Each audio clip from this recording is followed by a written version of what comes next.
my niece, Sherina Jones, this was her idea. It's her vision to feed the neighborhood, those people that need food, that want food, that can't afford it. They can come, go into the refrigerator and shop.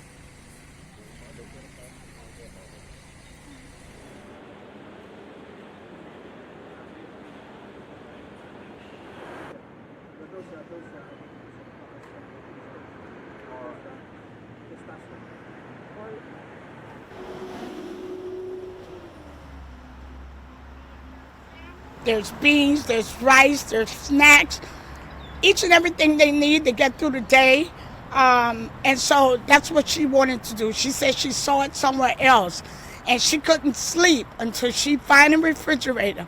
She went and purchased it with her own money, and here we are, the fridge